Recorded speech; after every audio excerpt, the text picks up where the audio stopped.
Bonsoir et bienvenue dans le journal de TLT. Au sommaire de ce 10 septembre, la grève contre la réforme des retraites proposée par le gouvernement Ayrault. Nous aurons en invité de cette édition Gisèle Vidalet, la secrétaire départementale de la CGT, syndicat qui a appelé à la mobilisation. Autre titre, Saint-Béat, le village sinistré de la Haute-Garonne, va-t-il pouvoir renaître 3 mois après les inondations monstres? Nous le verrons avec François Guinle, journaliste. Bonsoir à la rédaction de TLT. Et enfin, les Sanofi, 40 ans de recherche et 1 an et demi de conflit. 181 défilés en France contre la réforme du système de retraite, dont celui de Toulouse. Une intersyndicale, CGT, FO, Solidaire et FSU, a rassemblé de Coppens-Caffarelli à la préfecture 16 000 manifestants selon les organisateurs, 4 000 selon la préfecture et entre 9 et 10 000 selon nos journalistes Jérôme Bolloc et Alain Sorat qui étaient sur place. Salariés du public et du privé ce matin n'avaient qu'une seule idée en tête, faire battre en retraite la réforme du même nom. Né après 73, Julien, lui, est directement impacté par le nouveau texte. Il devra cotiser 43 annuités. Selon lui, il fait partie d'une génération sacrifiée. Déjà, on ne trouve pas de travail à la sortie des études, mais en plus, on va nous faire travailler plus, sachant en plus que les gens après 55 ans sont très peu en situation d'emploi. C'est 41% le chiffre en France. C'est ridicule. Donc on veut nous faire travailler pour longtemps pour être au chômage plus longtemps. Et vous savez que notre secteur, la santé, n'est pas touché par les réformes sur la pénibilité. C'est-à-dire que l'hôpital n'est pas pénible. La réforme prévoit une augmentation des charges sociales. Pour Charles et Vincent, l'État se trompe de poches dans lesquelles aller prendre de l'argent. Vincent parle même de ponctionner l'entreprise dans laquelle il travaille. On est une entreprise de l'aéronautique qui marche très très bien, qui fait beaucoup de bénéfices. Et on pense que le gouvernement devrait plutôt chercher dans ces bénéfices-là, plutôt que dans les poches de ceux qui travaillent et qui payent tout finalement. Et on a un gouvernement qui reprend les mêmes recettes que le gouvernement précédent, à savoir prendre dans la poche de ceux qui travaillent et de ceux qu'on peut. On est en train de vouloir faire supporter aux contribuables toute la partie sociale et exonérer le patronat d'un certain nombre de choses. Donc on est là pour défendre les droits que l'on a acquis, que le Conseil national de la résistance a pu mettre en place à un moment donné. Et puis là, on s'aperçoit qu'on est spolié de tout. La réforme doit être présentée au Parlement au mois d'octobre. Gisèle Vidalet, bonsoir. 43 ans de cotisation à partir de 2035. Finalement, on entend beaucoup de ci de là que c'est une loi anti-jeunes. Est-ce que vous partagez cet état d'esprit ? C'est une loi particulièrement anti-jeune, mais c'est une loi anti-retraite, anti-pension. Donc les jeunes seront plus touchés que les autres, mais l'ensemble des salariés, quel que soit leur âge et quelle que soit leur situation professionnelle, sera touché. Mais en même temps, il faut bien aménager le système de retraite. On ne peut pas continuer comme ça à l'ébitoum, si je puis dire. Tout à fait. D'ailleurs, nous sommes une organisation syndicale qui demandons depuis près de 10 ans une réelle réforme du financement de la protection sociale en général et notamment des retraites. Sauf que pour l'instant, nous n'avons jamais été entendus, ni nous, ni d'autres organisations syndicales avec nous. Par contre, ce que nous constatons, c'est que le patronat et le MEDEF est plus entendu que le monde du travail. On pourrait dire qu'il y a aussi la CFDT qui est entendue. Alors la CFDT, moi je parlerai pas en leur nom, mais ce que je constate avec vous aujourd'hui en tout cas. Tout à fait, mais ce que je constate, et j'allais le dire, c'est qu'en 2010, ils étaient avec nous, ensemble, pour sauvegarder les retraites des salariés. On estimait à l'époque avec eux que c'était une réforme catastrophique, et aujourd'hui, des mesures qui vont aggraver cette réforme, ils les trouvent manifestement acceptables. Donc il y a quelque chose qui ne va pas, mais je pense que c'était plus à eux de s'expliquer. On aura Laurent Berger jeudi, la CFDT voilà. Ici. 43 ans, c'est quoi? C'est le seuil maximal? Vous n'en voulez pas? Absolument pas. On n'en veut pas. Nous n'en voulons pas. Aujourd'hui, on veut faire payer aux salariés le fait qu'il y a un problème de financement et que ce problème de financement vient notamment des entreprises. Et pour régler ce problème de financement qui vient des entreprises, on veut allonger la durée des annuités. Il faut savoir qu'un jeune aujourd'hui rentre sur le marché du travail pas avant en moyenne 24 ans, qu'il risque d'avoir ensuite des périodes de chômage qui ne sont pas ou mal comptabilisées dans une carrière. Et ensuite, à partir de 50 ans, les jeunes sont en dehors de l'entreprise. Les gens sont en dehors de l'entreprise. À 50 ans, il y a plus de la moitié des salariés qui ne travaillent pas. Pas parce qu'ils ne veulent pas travailler, parce qu'ils n'ont pas d'emploi, parce qu'ils ne sont pas assez productifs aux yeux du patronat, donc on les sort de l'entreprise. Et ce sont les mêmes qui voudraient nous imposer travailler 43 annuités. C'est complètement aberrant et c'est surtout contre-productif. Ce qui va résulter de cette réforme, une fois encore, c'est pas le fait de partir beaucoup plus tard, c'est que les pensions seront beaucoup plus basses que celles que l'on connaît aujourd'hui, qui sont déjà trop basses. Donc, vous voyez qu'on ne peut pas accepter un allongement de la durée des cotisations. François Gall, qui est juriste à la rédaction, qui a déjà suivi beaucoup de conflits, il y a une question. Oui, un mot sur la mobilisation. On a vu qu'il y avait entre 8 000 et 16 000 manifestants à Toulouse, 360 000 sur l'ensemble de la France. Ça paraît assez faible tout de même. Est-ce qu'il y a une forme de résignation par rapport à ce combat-là ? Je ne crois pas, et je ne crois pas non plus que ce soit une mobilisation faible, puisque moi je vous invite à regarder les grandes mobilisations de 2010, de 2007 et 2003, de prendre les premières mobilisations du processus, et vous verrez qu'il y avait moins de salariés à la première manifestation dans les rues qu'aujourd'hui sur Toulouse. Donc, ce n'est pas une manifestation en demi-teinte, c'est un début de processus de mobilisation et nous sommes extrêmement satisfaits. Et la résignation, bien évidemment, elle n'y est pas. Par contre, il est vrai que les difficultés, la crise et les difficultés sociales et économiques ne poussent pas les salariés à être dans la rue et à être en grève. Sauf qu'aujourd'hui, si les salariés ne font pas irruption dans la rue et sur le devant de la scène, une fois encore, ce sera le MEDEF et le patronat les grands gagnants. Est-ce que le rachat d'années, ça vous paraît absolument négatif comme idée ? Absolument pas, je ne pense pas que ce soit négatif, mais quand on gratte un peu, on s'aperçoit que d'abord, peu de jeunes seront concernés, et lorsqu'ils le seront, ils auront une aide au rachat, un prêt, une aide. Sauf que moi je veux savoir aujourd'hui comment un jeune qui veut racheter des années d'études peut non seulement accéder à un emploi, les emplois qui sont autour du SMIC, le premier emploi, c'est comme ça, y compris quand on est diplômé, autour du SMIC, se loger et payer un prêt ou rembourser un prêt qui avoisinera aux alentours des 5 à 600 euros par mois. C'est impossible mathématiquement. Il y a quelques individus qui arriveront, mais globalement, ça ne correspond pas aux besoins des jeunes gens qui font des études. Mais quelque chose d'assez fondamental. Je vois la une de Libération. Le président des patrons avec en photo François Hollande. Pacte de compétitivité, allègements fiscaux, réforme des retraites, hauts salaires sans limite. François Hollande multiplie les cadeaux aux entreprises au détriment des ménages. Mais qui a voté pour François Hollande ? On ne peut pas dire que les syndicats n'ont pas voté pour François Hollande. Oui, c'est vrai. Les syndicats n'ont Donc ça veut dire que vous pas sentez trahi ? voté. Les syndicats n'ont pas. Non, mais moi je me sens pas trahi. Les syndicats, c'est la base. Enfin, non, je ne me sens pas trahi. Par contre, les salariés, ceux qui ont cru aux promesses électorales de François Hollande peuvent commencer à se poser des questions. Effectivement, dans le programme de campagne de François Hollande, il était dit qu'on reviendrait à la retraite à 60 ans pour tous et qu'on prendra en compte la pénibilité. Aujourd'hui, ce qu'on nous présente, et d'autres organisations syndicales le présentent comme un progrès, non, ça veut dire qu'aujourd'hui, ce qu'on nous présente comme un progrès, notamment sur la pénibilité, ferait que ceux qui bénéficieront du maximum de cette mesure, parce que la mesure, elle peut avoir... C'est 2 ans. Voilà, ils prendront leur retraite à 60 ans. Voilà.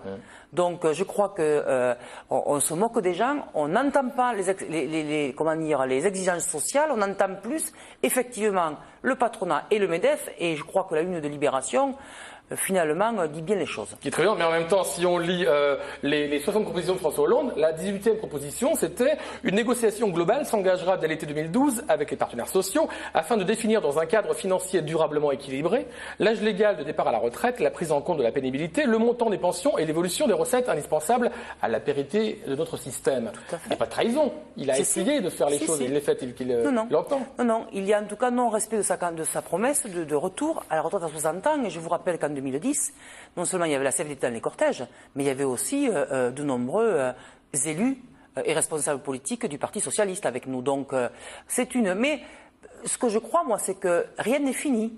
Il y a le débat parlementaire qui va s'ouvrir le 18. D'ailleurs, le 16, les 4 organisations qui appelaient aujourd'hui à la manifestation, le 16 septembre prochain, lundi, appellent les salariés à un rassemblement au siège du Parti socialiste à qui nous avons demandé une rencontre avec les parlementaires de la Haute-Garonne pour qu'on puisse leur exprimer nos exigences et faire en sorte qu'ils fassent ce pourquoi ils ont été élus, c'est-à-dire pour le progrès social, et que, point par point, à l'Assemblée, ils puissent corriger ce texte qui est finalement une régression sociale.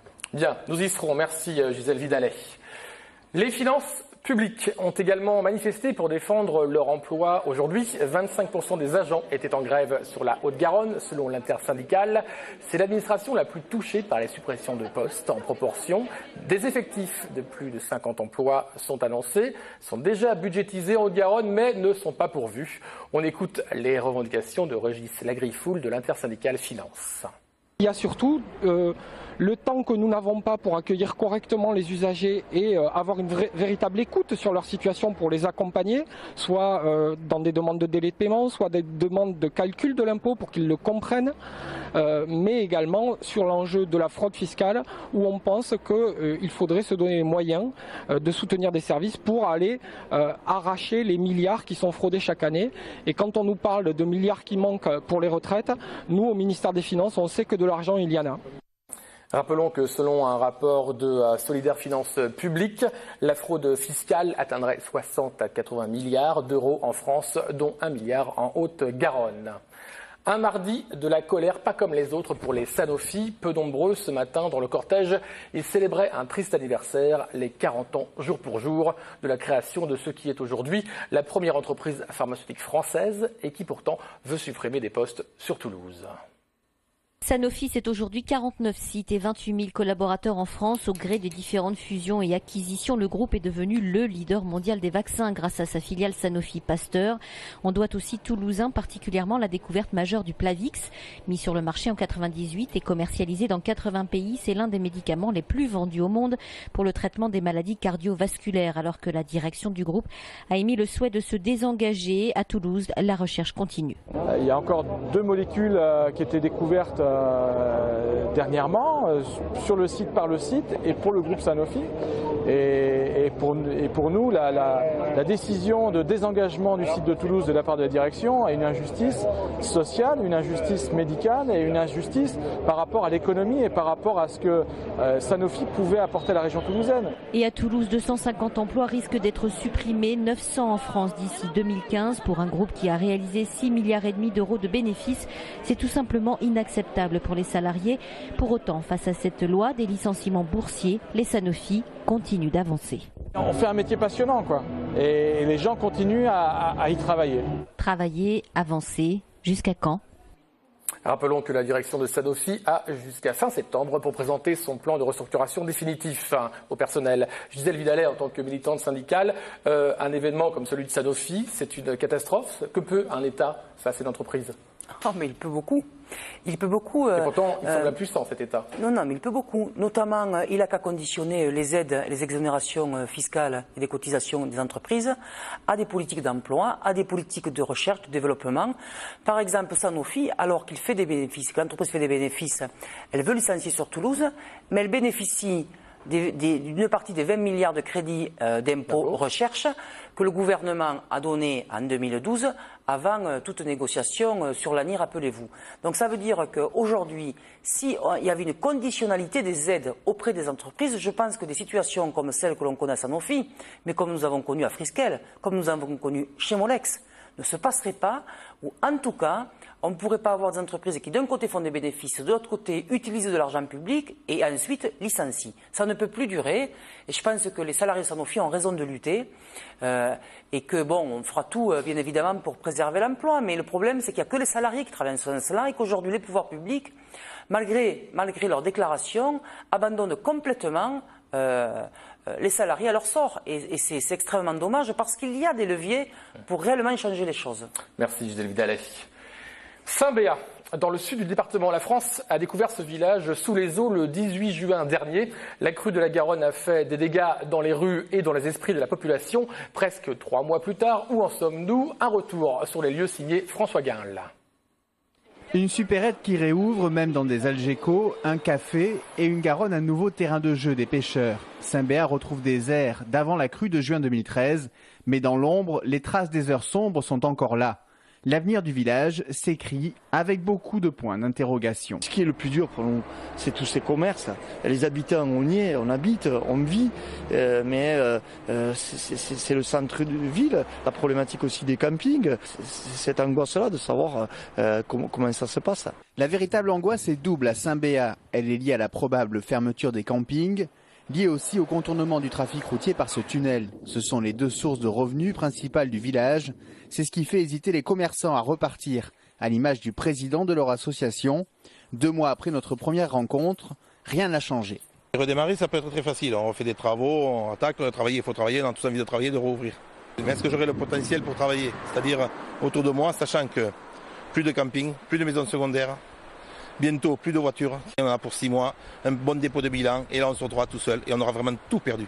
Pour l'heure, la municipalité de Saint-Béat souhaite créer un centre de formation aux arts de la pierre dans son moulin des arts. Une façon de regarder vers l'avant pour oublier une montagne de soucis.